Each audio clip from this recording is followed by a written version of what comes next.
It's not only a conspiracy theory, it is completely debunked. At this point, I am deeply frustrated with what he and the legal team is doing and repeating that debunked theory to the president. It sticks in his mind when he hears it over and over again. And for clarity here, George, let me just again repeat that it has no validity. If he continues to focus on that white whale, it's going to bring him down. Enough. That was Donald Trump's former Homeland Security Advisor, Tom Bossert, clearly exasperated with the propaganda put in the president's mind by Rudy Giuliani. He was talking about fighting an uphill battle, desperately trying to convince Donald Trump to let it go, to shake loose, to debunk conspiracy theories he obsesses over and clings to. And today, new reporting that details where those delusions come from. NBC News has obtained and read through that folder of disinformation propaganda presented to Congress yesterday by the State Department's Inspector General. The packet contains material Rudy Giuliani collected, interview notes, and unproven allegations having to do with the Bidens, as well as unsubstantiated conspiracy theories about an effort by President Obama to use Ukraine to help Hillary Clinton. NBC News also spoke to Giuliani, who says he presented those findings directly to Secretary Pompeo in March. In response, he was told the State Department would take up an investigation. But the material Congress looked over yesterday also included nearly 20 pages of communications between State Department employees working to push back against what they called the fake narrative that Giuliani was pushing. The table's back. But he held up that aid and instead asked for a favor, which arguably was for his political campaign. That was a violation of federal law. That is an impeachable offense.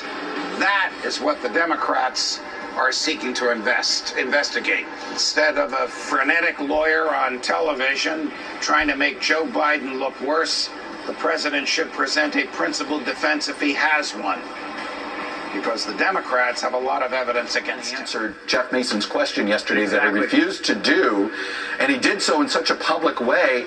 Is anybody inside that White House realize that the president essentially owned up to what he's being investigated for?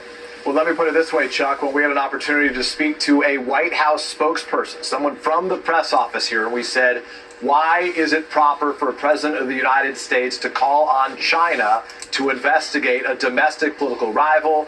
That spokesperson's response to us was, quote, no comment. To put this in very simple terms right now, facing an impeachment inquiry for privately urging a foreign leader to investigate Joe Biden, the president today publicly urged another foreign power to investigate Joe Biden. He only amplified this issue that already existed to this point. And the backdrop to all of this, of course, as it relates to China specifically, Chuck, of course, is that the Chinese are in the middle of this trade war with President Trump. And just in advance of those comments, remember, he brought up China unprompted, as you showed in the clip at the top of the broadcast. Is he connecting the two, Peter? I mean, I got the impression he was essentially saying, if you want a better deal from me on trade, you better help investigate Joe Biden. He seemed to imply a quid pro quo.